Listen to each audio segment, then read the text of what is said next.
আব্দুল জলিল। এই বয়সেও সিএনজি তার রুটি রুজির একমাত্র অবলম্বন।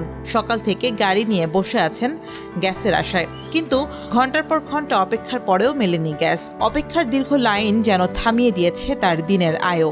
সকাল থেকে লাইনে বসে আছি, গ্যাস নাই। এখন মালিক বলতেছে তুমি গ্যাস নাও না নাও আমার জানার বিষয় না, আমার রাইতে ইনকাম দিতে হইব। এখন তুমি পয়সা নাও না পয়সা নাও, এটা তোমার ব্যাপার। একই অবস্থা লোকমান মিয়ারও। সারাদিনের আয় হবে এই আশায় বাসা থেকে গাড়ি নিয়ে পাম্পে এসেছিলেন, কিন্তু এসে দেখেন পাম্পই বন্ধ। গাড়ি নিয়ে বাড়িলাম, এখন আয়া কিন্তু গ্যাস পাম্প বন্ধ। এখন কিভাবে আমি পুরা দিন ইনকাম তুলুম, কিভাবে মালিকে জমা দেবো, কিভাবে নিজের কিভাবে আমার ফ্যামিলি চলে। শুধু আব্দুল জলিল আর লোকমান মিয়াই নন, এমন অপেক্ষা চট্টগ্রামের হাজারো সিএনজি চালকের।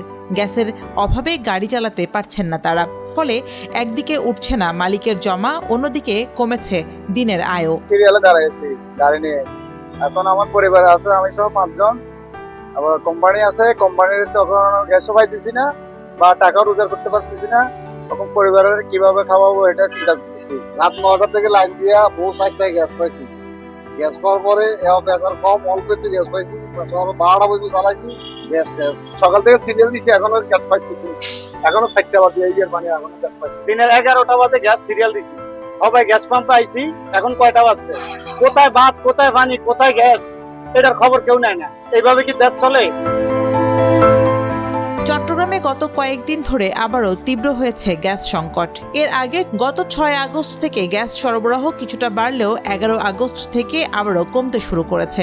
মহেশখালীর এলএনজি টার্মিনালগুলোতে কারিগরি ত্রুটি ও বৈরী আবহাওয়ার কারণে কমে গেছে সরবরাহ। কিছুদিন আগে তো গ্যাসে ক্লিয়ার হয়েছিল, অনেক খুশি হয়েছিলাম। কিয়ামত পর্যন্ত থাকবে ওই দুঃখ।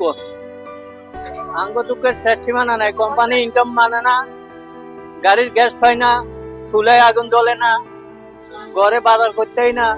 আঙ্গ আর দুঃখর শেষ আছে নাই। আজকে 3 দিন তো আমাকে ঘন্টার উপরে ঘন্টা মানে লাইনের ভিতরে বসে রয়েছি, এখন সময় কাটে না।